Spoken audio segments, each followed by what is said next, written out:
Bueno, ¿cómo están viendo este tema de bienes personales que explicaba recién Slotnick? Pues ya no. Déjame Sí. hacerte la siguiente observación. En los últimos 15 años, la inflación acumula un 6.000%. En ese mismo periodo, el mínimo no imponible se aumentó nada más que un 1.800%. No hay mucho más que decir. En definitiva, lo que termina pasando es que esa base imponible fue creciendo y es el Estado que sigue avanzando sobre los privados. Pareciera Hoy que el mínimo de bienes personales es 2 millones de pesos. 2 millones y se va a aumentar Es a decir, 6. hoy es 2 millones de pesos mínimo de bienes personales. Estamos hablando de $10.000. 10.000 dólares. Sí. Hoy cualquier auto. no sé, yo te diría 10.000, capaz que él te dice 20.000. No, 10.000. No, 10.000. Bueno, No sé. también es cierto, no, pero vamos a decir una cosa. Está bien. No, 2 millones de pesos, vamos a decir una cosa. 2 millones de pesos en realidad, si uno tiene Evaluación fiscal. 20.000, claro, si uno tiene $20.000 en el banco, en una caja de seguridad y los declara, ese sería el piso, porque la AFIP toma el tipo de cambio oficial. Pero bueno, vamos a ponerlo en estos términos. Cualquier auto hoy en el mercado argentino de ingreso de la gama baja está alrededor de los 2 millones de pesos. 0 kilómetros, Sí, sí. ¿no? Sí, no hay. 1.600.000, pero- 2 millones de pesos. Solo eso ya empieza a pagar el impuesto a los bienes personales. Pero fíjate, Maxi, la explicación de Massa de que la oposición desfinancia, pero no es nunca la casta política, la política diciendo vamos a gastar menos. Es siempre vamos a ir a sacudir a los privados. Absolutamente siempre. Yo creo que recién ahora hay alguien que en el Congreso, como fue expert la otra vez, dijo, tienen que pensar en ahorrar. No puede ser que todo tenga que ser ir a cobrar más, ir ver dónde podemos cobrar más, porque ya no hay más de dónde sacar. Y esto alcanza al frente de todos como a Juntos por el Cambio. Son votadores de impuestos seriales. Además, fíjate lo disparatado. Si nosotros 4 firmamos y decimos que vos tenés que pagar más y si no es ilegal. Y es una decisión en síntesis arbitraria. ¿Por qué? Porque nosotros no queremos ajustarnos a nuestro bolsillo, pero tenemos la potestad de decir, vos Maxi tenés que pagar más. Y si no te gusta, yo tengo el monopolio de la fuerza y te meto preso. Esto es lo que hay que entender. El Congreso... Bueno, digamos vota- que así funciona en todas las democracias occidentales. Lo que pasa es que... No sé cómo es en Cuba, no sé pero cómo es en pará, China. pero digamos, vos tenés en la En Constitución... las democracias occidentales funciona así, pero digamos. está claro, pero vos tenés en la Constitución también lo que quiere decir este concepto cuando es confiscatorio. Y entonces, ¿en qué momento, dónde está la cláusula de que es confiscatorio? Porque lo único que sube sin parar son los impuestos y no hay nada más permanente en la Argentina que un impuesto transitorio. El impuesto al cheque era transitorio en el 2001. Acá estamos. Esta alícuota de los bienes en el exterior era transitoria, ahora la quieren volver a extender. Van a intentar. El IVA en el 99 era transitorio. Todos los impuestos en la Argentina siempre se El pusieron. impuesto al cheque de Caballo. Sí. El impuesto al cheque ya no nombré, pero también el IVA en el 99, Menem. Todos los impuestos fueron instalados por cuestiones transitorias y siempre se mantuvieron. ¿Por qué? Porque la política nunca deja de gastar. Ese es el único problema que tiene la Argentina de 1816. Todo se resume en eso. No importa de qué signo sea, todos los políticos quieren gastar más de lo que recaudan y entonces, ¿cómo lo resuelven? Inflación, impuestos galopantes, confiscaciones, desastre de todos los colores. Chousa. Y qué paradójico que con cheques, y este en particular con bienes personales, también es un impuesto de los 90, puestos por administraciones liberales, ¿no? Si bien obviamente tenían una lógica de provisorio, después quedaron más permanentes, pero no siempre son las administraciones populistas las que ponen impuestos, a veces también lo hacen los liberales. Le estás poniendo un adjetivo que yo no usaría. Yo no Pues, considero que sean liberales. el gobierno de Menem, ¿no? Bueno, podés Tuviste poner algunas gobiernos de cosas, pero- derecha, ponés gobierno de derecha más allá de la. Va de la más ideología. allá. Yo acá no Sí. hablo de escuela, hablo de la política. La política quitándole a los privados, el Estado quitándole a los privados. No me importa quién tengas ahí. Es el Estado quitándole a los privados y eso se mantiene siempre. Pero mira en este caso, Miguel. Lo que estamos debatiendo ahora es sobre una cuestión más técnica, sobre mínimo no imponible, que yo estoy de acuerdo que había quedado totalmente desactualizado. Es una suba del 200% muy significativa. Ya te abarca la actualización de los años en los cuales lamentablemente no se actualizó. El saldo final que vas a tener después de las modificaciones es el mismo en términos de presión impositiva, con lo cual acá mal estaríamos diciendo técnicamente si habláramos de un aumento de impuestos. Lo que hay acá sí es una segmentación. Sacás por un lado, en el universo de los que lo pagan, sacás por un lado, que a los que lo pagan por poco, los sacás afuera. Y cargas un poquito más a los que tienen altísimo patrimonio, porque Claudio recién lo decía, la suba es sobre los que tienen superior a 100 millones de pesos de patrimonio. Bueno, es un porcentaje muy, muy menor de la población, además patrimonio declarado. Yo te quiero decir un número, un solo número. ¿Sabes cuántas personas en Argentina declaran, están sujetas a bienes personales? Estamos hablando de 560.000 declaraciones juradas. Esto representa el 1,3% de la población, más o menos. Es un impuesto muy, muy minoritario.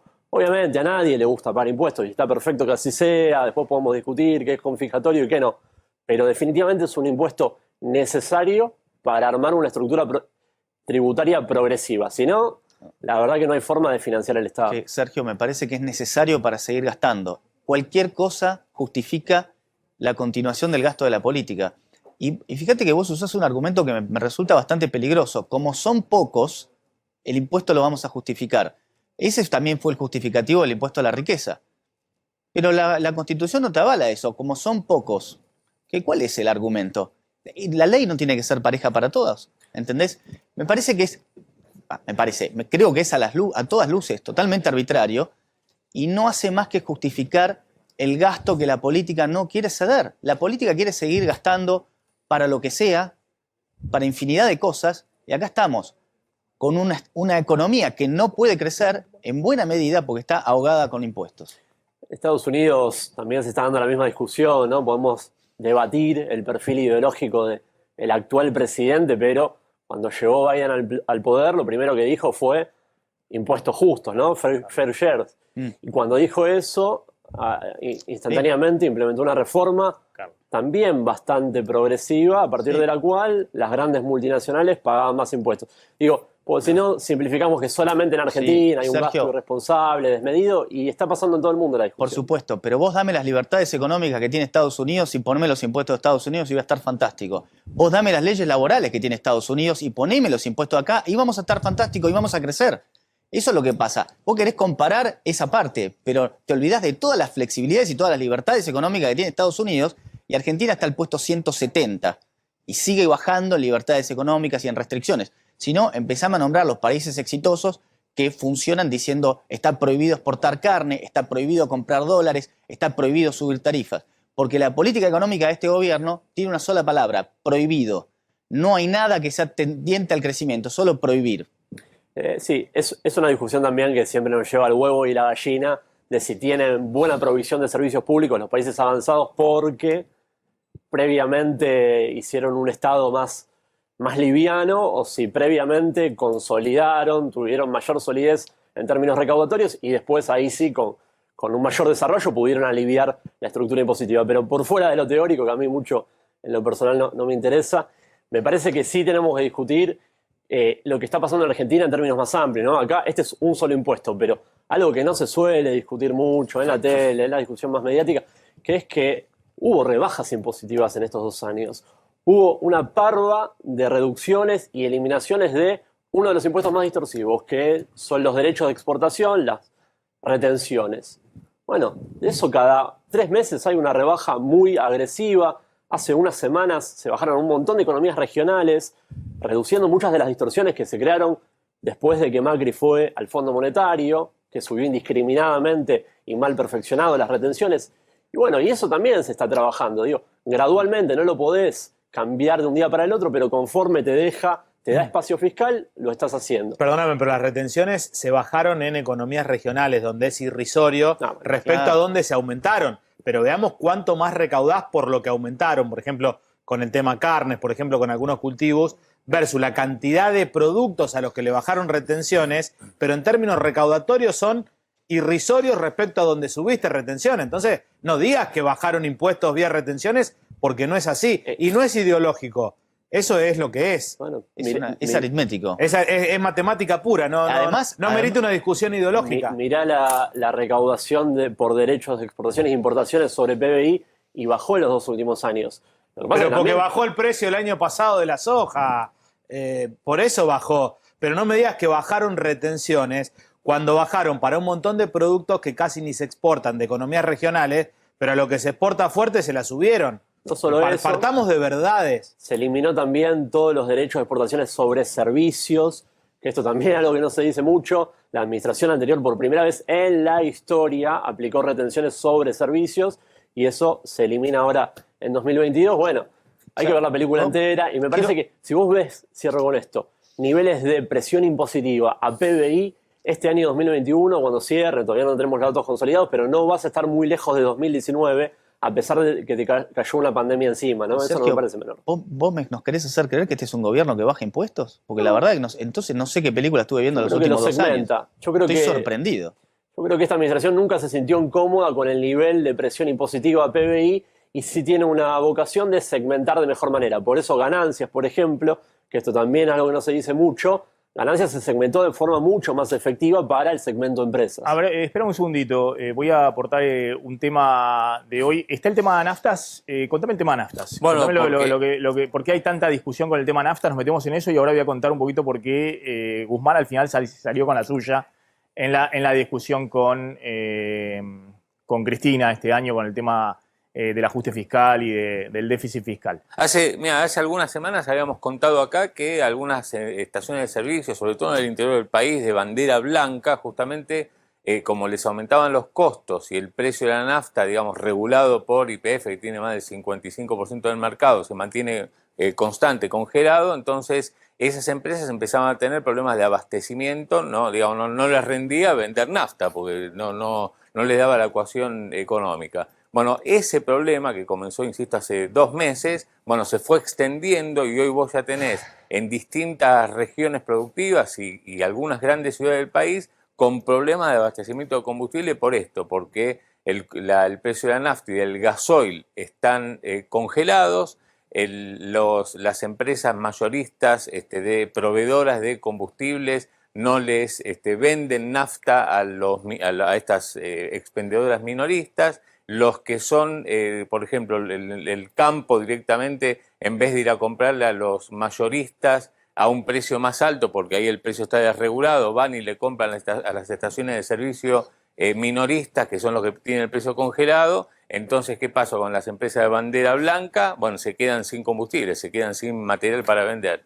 Y esto es lo que está ocurriendo y los empresarios del sector, lo que salieron a decir en las últimas horas es que de acá a las fiestas, Navidad, fin de año, podría extenderse este desabastecimiento a grandes ciudades en el interior de la provincia de Buenos Aires y también en centros turísticos. Entonces, bueno, atención con ese tema porque no solamente hablamos del tema de tarifa de servicios públicos, recorte de subsidio, ahora vamos a contar con el tema de cómo se discute el ajuste para el año que viene con el FMI, sino también lo que está presente ahora en las próximas semanas, los primeros días de enero, me imagino a más tardar después de la fiesta, es el tema de descongelamiento de combustibles, precio de las naftas, ¿no? que quedaron congelados en algún momento cuando empezó la campaña electoral, allá por abril-mayo, y que ya sea por la inflación, por la suba, sobre todo el tipo de cambio, y por la suba del petróleo, ¿no? Si bien bajó ahora un poco y eso dio un poquito de alivio, bueno, ahí hay un atraso también en el precio de combustibles que inexorablemente se va a traducir en aumentos después del fin de año. Insisto, la política económica del gobierno es prohibir. Tenemos problemas en el gobierno, en el mercado laboral, prohibido echar gente. No tenemos dólares, prohibido comprar dólares. Tenemos inflación, prohibido subir los precios. No entra en la cabeza de nadie. No funciona así ninguna economía. Cuando vos podés tener esas cuestiones de cortísimo plazo, donde pones alguna traba, enseguida, te lo decía el otro día, es un malabarista. Alguna cosa se le cae. Entonces vos ponés esa prohibición a subir las naftas y tenés el problema con las banderas blancas y después tendrás otras. Esperamos un segundito, ahora volvemos a la discusión económica. Está Belén Bianchi en Córdoba y está Gabriel Bornoloni, que es titular de SECHA, de la Cámara de Expendedores de Combustibles. Belén, ¿qué está pasando en Córdoba? Gracias, como siempre. Maxi, buenas tardes para vos y para todo el equipo. Bueno, el tema del desabastecimiento del combustible, tema que se viene hablando ya hace meses, pero justamente este último mes y ya más pasado, la segunda quincena de diciembre, empezó a preocupar mucho, no solamente a empresarios, vecinos de la ciudad de Córdoba y de otras localidades, sino también a turistas que están apostando justamente a llegarse a vacacionar en Córdoba y teniendo un poco de miedo, ¿no? Con esto de qué va a pasar, si va a haber nafta o no. Estuvimos recorriendo algunas de las estaciones de servicio de aquí de la zona y la mayoría de ellos nos dijeron, hasta ahora tenemos combustible, pero sí se prevé que para las fiestas, Navidad, Año Nuevo e incluso temporada de verano puedan tener faltante de combustible, al menos en la provincia de Córdoba. A ver, Belén, si podemos hablar con Bornoloni, está también ahí en comunicación. ¿Qué tal, señor? ¿Qué está pasando con el tema de las naftas en el interior del país? ¿Qué tal? Bueno, en realidad no es en el interior, es en toda la Argentina que tiene los mismos inconvenientes. Lo que pasa es que en Cava o provincia de Buenos Aires el inconveniente por ahí se ve menos o hay un poco más de combustible. Empezó con las banderas blancas, que ya lo veníamos diciendo hace 3 meses, y ahora con las de bandera o las marcas, nosotros pedimos 10.000 litros y nos envían 5. Por eso que empezamos a decir que no está garantizada el expendio completo para las fiestas, porque es cuando más se vende y nosotros utilizamos el stock o utilizamos lo que tenemos en los tanques para hacer frente a esa mayor demanda. Si no nos envían combustible, no podemos hacer frente. Y el problema de fondo de la cuestión es que hay un 20% de lo que consume la Argentina que es importado. Nadie lo quiere importar a ese 20% porque lo tendría que pagar a un precio mayor a lo que lo venderían en Argentina.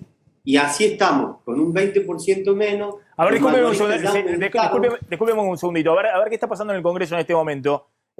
¿Hay discusión entre Heller y Tetaz nuevamente? Me acaban de decir. A ver. Digo, para que quede constancia de lo que estamos hablando. Para que quede constancia. Usted dijo una cosa, yo agrego. Quiero decirle también que la facultad que da al Ejecutivo respecto a los bienes del exterior es para reducir, no para aumentar. La cuota la fija el proyecto. La alícuota la fija el proyecto y la facultad que tiene el Ejecutivo es la de reducir esas alícuotas. Quiero decirle también que la facultad que da al Ejecutivo respecto a los bienes del exterior es para reducir, no para aumentar. La cuota la fija el proyecto. La alícuota la fija el proyecto y la facultad que tiene el Ejecutivo es la de reducir esas alícuotas. No, lógico. Nosotros estamos restaurándola porque entendemos que es absolutamente razonable que los que tienen dinero en el exterior paguen una alícuota mayor que las que lo tienen en el país. Eso tenemos una diferencia de fondo, ideológica, profunda. Nosotros queremos que la traigan, así como queremos que la traigan los que la tienen en los paraísos fiscales. Toda esa plata que tendría que estar en la Argentina y que tendría que estar tributando y que no está en la Argentina y que no está tributando. Entonces no puede... Ustedes tienen todo el derecho de defender a los que tienen la plata en el exterior y nosotros tenemos todo el derecho de plantear que los que tienen la plata en el exterior y no la traen, tributen más que los que tienen la plata en el país. Tiene la palabra el diputado Laspina. Así es. Gracias, presidente. Bueno, nosotros vamos a insistir con la media sanción que viene desde el Senado. Primero por razones de urgencia. Creemos que tenemos que actuar rápido para sancionar este impuesto antes del 31 de diciembre, de forma tal de que esos más de 500, 600.000 contribuyentes de la clase media argentina, agobiada por la multiplicidad de impuestos que se subieron en los últimos 2 años y una cuarentena que hundió en la pobreza a muchos de ellos, aún los que tenían algún que otro patrimonio, que se cayeron de la clase media y hoy están en la pobreza, necesita de esta sanción de este Parlamento. Y por eso pedimos esta sesión especial y este emplazamiento de la comisión, precisamente por razones de urgencia, de necesidad y urgencia, que nos hacen incluso de alguna forma relegar a un segundo plano el debate respecto a la Cámara de Origen en materia impositiva. ¿Por qué? Porque creemos que en este caso... Bueno, ahí está, fíjense, está el diputado Laspina, que es el vocero, pero estaba Tetaz también de Juntos por el Cambio en temas económicos.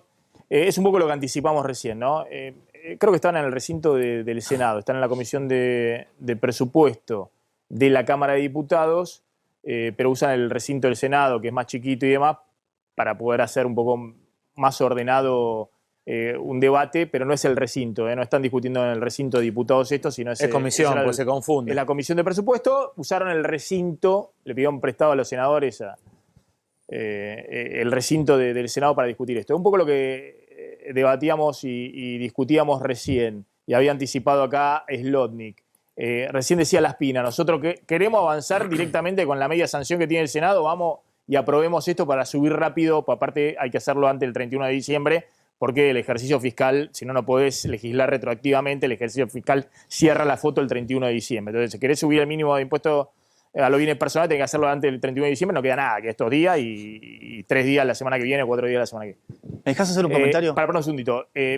Y lo que le dice Heller es un poco lo que contamos, que el oficialismo quiere meter un nuevo proyecto para utilizar las prórrogas que se le cayeron en el presupuesto sobre bienes personales y ganancias, el ajuste por inflación, que no sea todo el impacto de pérdida de recaudación el año que viene. Con lo cual, bueno, vamos a ver si se ponen de acuerdo en este caso, ¿no? Porque, por un lado, lo que está planteando Laspina tiene razón. Esto es necesidad y urgencia. Tiene que salir antes la suba del piso de bienes personales. Y por otro lado, el gobierno tiene un problema. Obviamente tiene un problema junto al FMI, que le está mirando todos los números, y que la caída del presupuesto obviamente le genera un agujero fiscal relevante en términos de lo que están discutiendo. Vuelvo al tema NAFTA, después ahora seguimos con este tema, pero vuelvo al tema NAFTA. Discúlpeme, Bornoroni, compléteme, por favor, porque estaba caliente el tema ahí en el Congreso. Compléteme entonces, ¿qué puede pasar en las próximas semanas con el tema NAFTAs en todo el país, decía usted? Sí, en todo el país, y puede pasar que no tengamos los litros que sean necesarios a los fines de darle asistencia a todos los consumidores. Para eso nosotros enviamos nota al secretario de Energía, Darío Martínez, y también al ministro Culfas, esperando una reunión con ellos para explicar esta situación, porque por ahí ellos la ven desde otra perspectiva, preguntándole a la petrolera. Obviamente la petrolera, como ninguna quiere importar este combustible, dicen que está todo bien, y no está todo bien. Todos estamos con un stock muy, muy bajo para hacer frente a esta... No, y atención con este tema, lo que cuenta, porque la costa, digamos, y sobre todo en algunos lugares de la costa donde hay pocas estaciones de servicio y siempre se hace habitualmente cola, ojo que si las petroleras no están abasteciendo y las estaciones tienen que empezar con racionamiento en la costa, va a ser un caos. Y lo mismo ni qué decir en el sur, digamos, en toda la explosión turística que va a haber a partir de la semana que viene. Y por supuesto, como contaba Belén, también en Córdoba, que me imagino, Belén, que viene muy fuerte la temporada de verano con este fin de año en Córdoba. Sí, totalmente, Maxi. Incluso se hacen ya comparaciones con años anteriores, fuera del año pasado, que fue justamente un año de pandemia. Se cree que por lo menos, si se hace una comparación al año 2019, esta temporada va a ser 3 veces más fuerte en comparación a la del año 2019. Imagínate esta situación claramente, ¿no? Si llegase a haber faltante de combustible, sería caótico para todos los turistas que justamente apuestan a la provincia de Córdoba para vacacionar.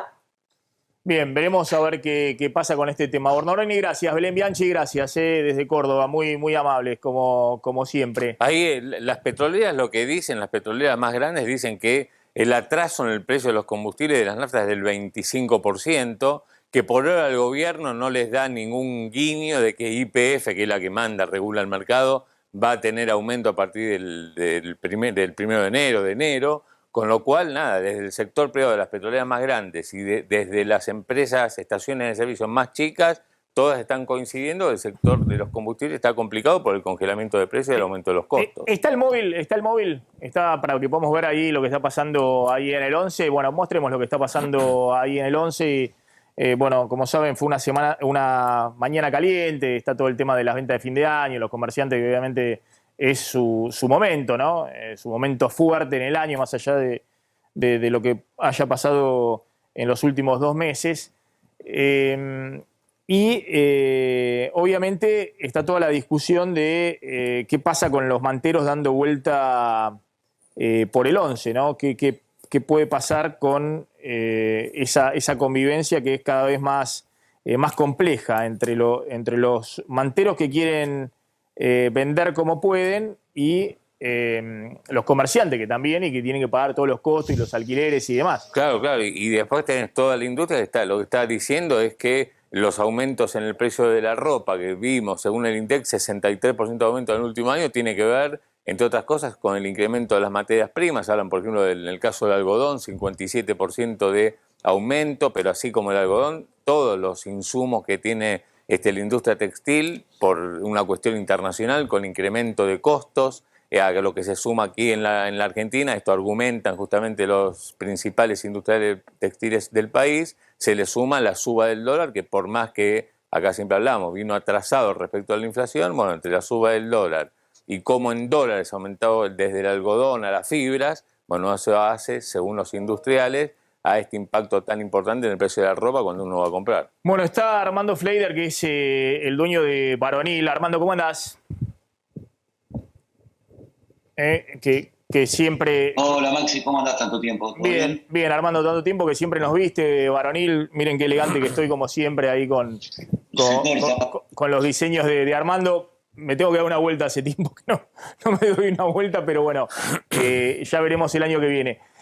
Armando... Sí, hace rato. Sí, hace rato que no lo vemos. Armando, contame un poquito que cada vez que hablamos, hace rato que vos venís advirtiendo acá, hay un problema grande con el orden del espacio público, los manteros, hay un descontrol que se suma a lo que sufrieron todo el tema de los comerciantes en Corrientes y demás con la pandemia, con los cierres, con la cuarentena.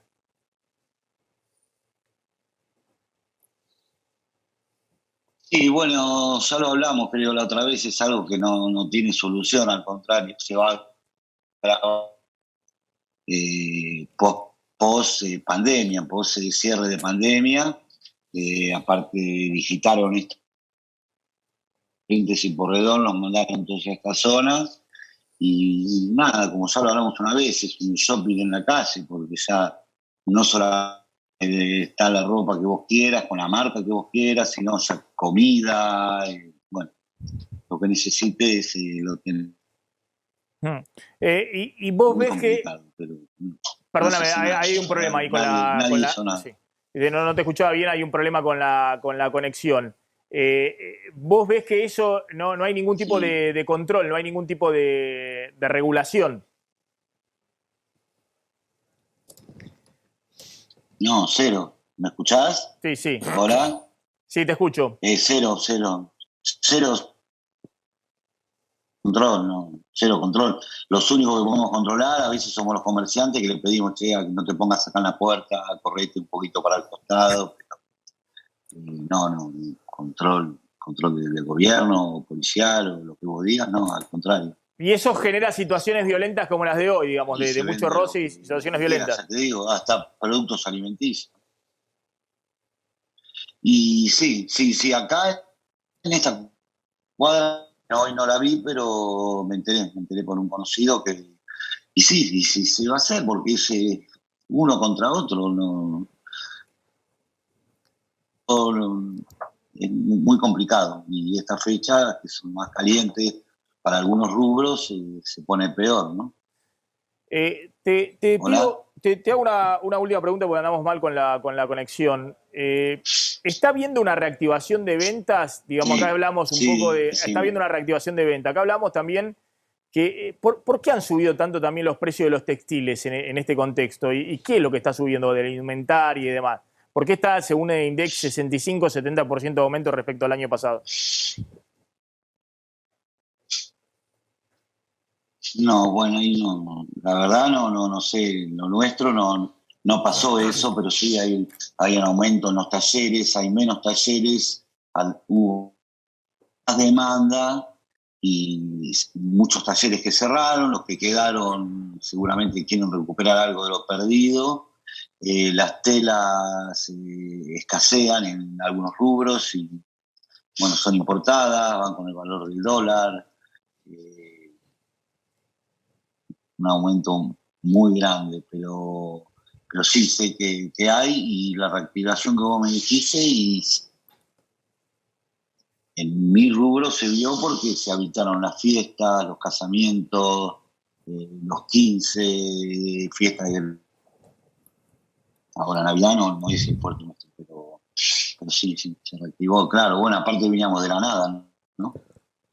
Está bien, está bien. Sí, no, y aparte cuando hablan del tema del dólar, ojo que mucho me cuentan en el rubro textil, que bueno, depende de la disponibilidad de dólares oficiales que tengas. Y en la renovación de stock, que todos están jugando con los stock, que nadie quiere quedarse obviamente en cero con el stock y toda la incertidumbre de a cuánto voy a pagar para renovar. Exacto. Bueno, no es el dólar oficial el que está comercializándose en grandes franjas, ¿no? Sino que y por eso, por es, lo que es el dólar de 200 que ha subido un 50% este año. Un poco menos. Claro, porque el blue, pero el MEPA ha subido. Según los importadores le está costando importar y lo hacen valer. Sí. Armando, gracias. Como siempre. También. Si falta mercadería y hay pocos que importan, bueno, gracias, dale. Falta mercadería y hay pocos que importan. Decís, el que tiene la mercadería y que tiene acceso a esos dólares oficiales, la hace valer, digamos. Por eso contamos de por qué los productos importados también aumentan. 35% arriba el algodón en el año. Además en dólares afuera. Bueno, además se suma eso, digamos, el aumento del precio en dólares de muchos insumos afuera. Todos los insumos de la industria textil que todos los están bancos dolarizados, centrales, el caso de algodón un poco más, es porque 56%. todos los bancos centrales inundaron al mundo de papel moneda. Estados Unidos, Europa, etcétera. Por eso también se suma esto que vos contás, que es la inflación en dólar a nivel internacional, que también impacta. Armando, gracias. Como siempre, muy amable. Felices fiestas. No, gracias. Gracias. Bueno, cuento rápidamente esto. Vamos avanzando con el programa. Fíjense cómo Cristina le ganó la pulseada y lo engancho con lo del... ¿Eso es el Congreso? ¿Qué están ahí? ¿Es el Congreso eso? Bueno, no, pero lo engancho con el Congreso.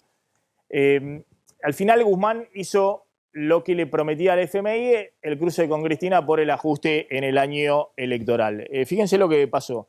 ¿Recuerdan después de las PASO cuando el Frente de Todos pierde categóricamente frente a la oposición, a Juntos por el Cambio? Cristina saca la carta diciendo que ha habido un ajuste fiscal equivocado y muestran los números, que no son exactamente los del número del Ministerio de Economía, pues muestra números de la Oficina Nacional de Presupuesto del Congreso, pero le dice a Guzmán: mirá, vos habías prometido que este año el déficit fiscal iba a ser 4,5% del PBI y estás muy lejos de ese déficit y vas a cerrar un año electoral con un déficit fiscal mucho menor.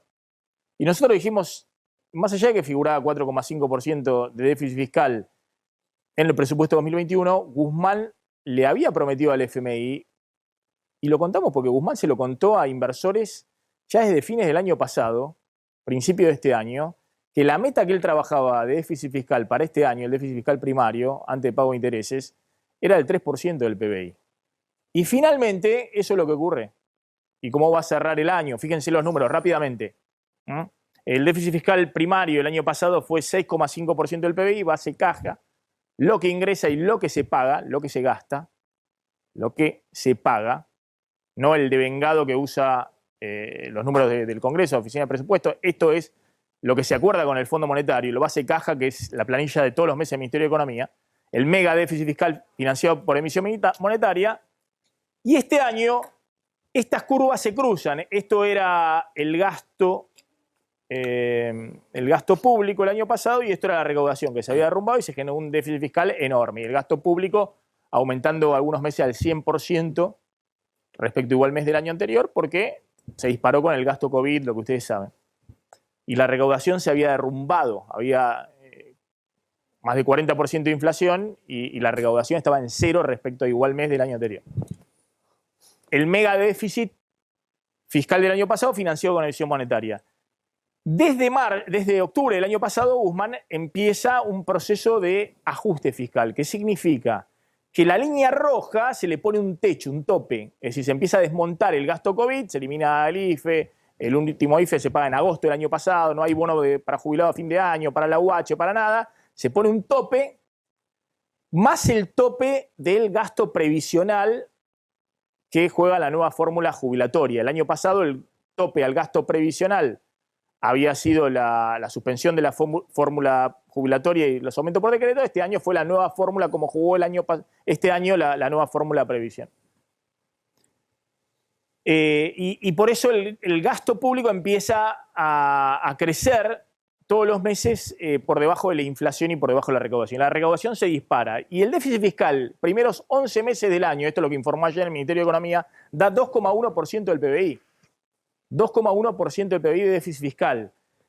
El presupuesto figuraba para todo el año 4,5%. Y obviamente solo queda diciembre. Diciembre es un mes de mucho déficit fiscal porque se aumenta el gasto. A lo sumo puede haber un punto adicional de déficit fiscal. O sea que el déficit fiscal de este año va a cerrar en 3% del PBI. Que es lo que quería Guzmán y que le había prometido al fondo y a los inversores.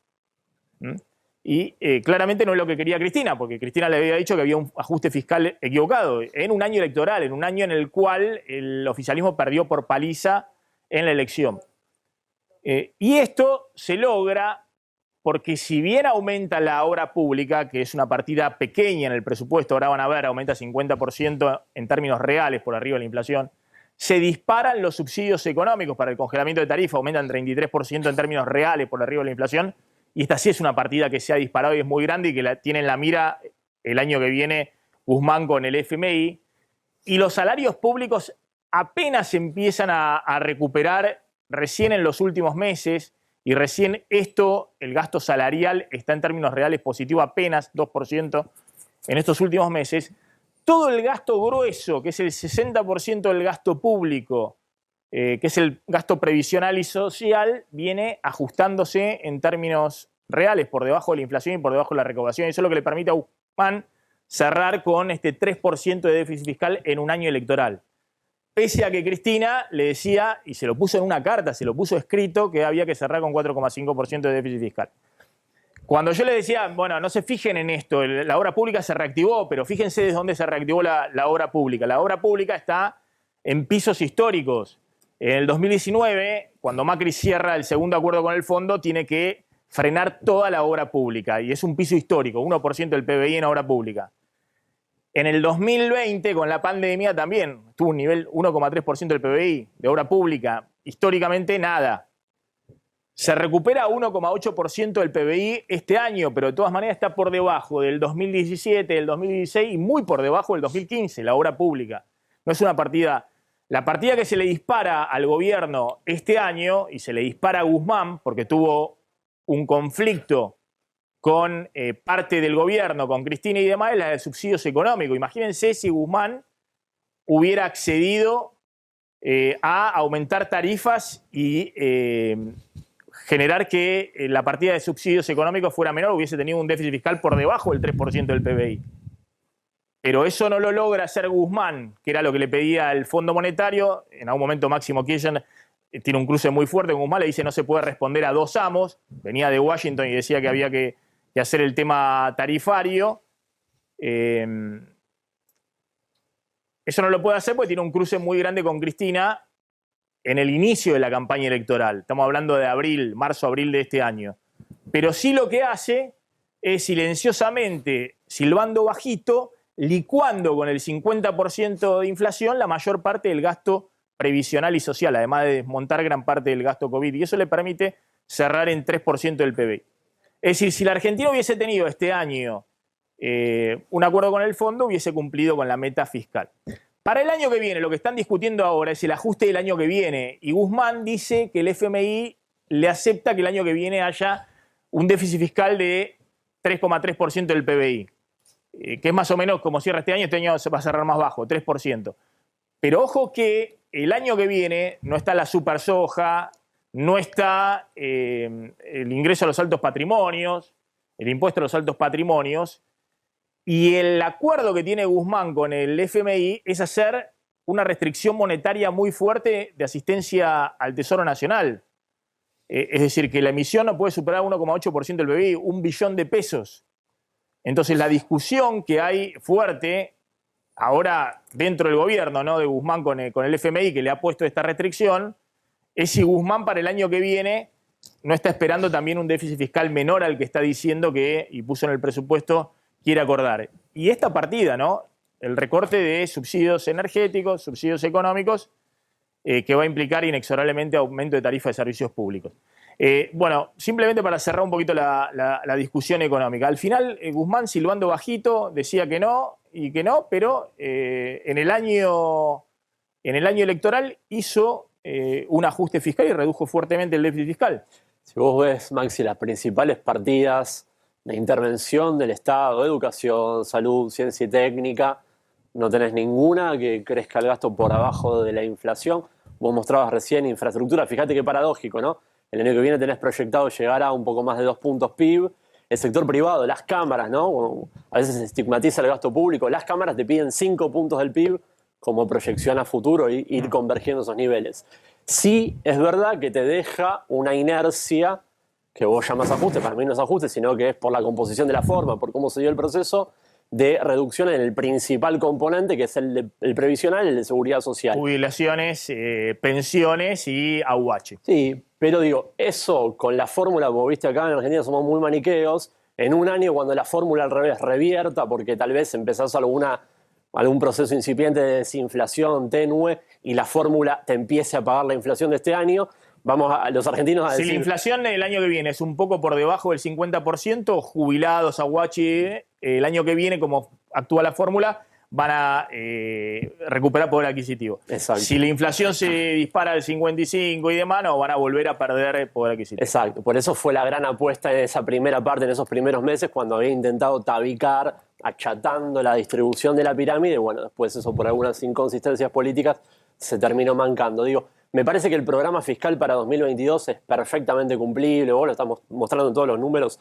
Hay holgura, además. El único riesgo es que tengas un proceso muy negativo en términos de la pandemia. Por lo que uno viene viendo en el mundo, no hay intenciones de cerrar, a pesar de que los casos se disparan, las hospitalizaciones son muy bajas. Entonces yo tiendo a pensar que la recaudación va a seguir firme como estuvo todo este año, ¿no? Moyano. Bueno, la verdad que el presupuesto todavía tiene, como dije la última vez, el que financia verdaderamente esto es el sector privado, porque el gran componente termina siendo esta quita de subsidios. Está bien, es algo que había que hacerlo, pero de vuelta, es una vez más el sector privado haciendo frente a esto. El sector privado en toda la pandemia fue el gran perdedor en términos de empleos, cuando el empleo público se mantuvo o incluso creció.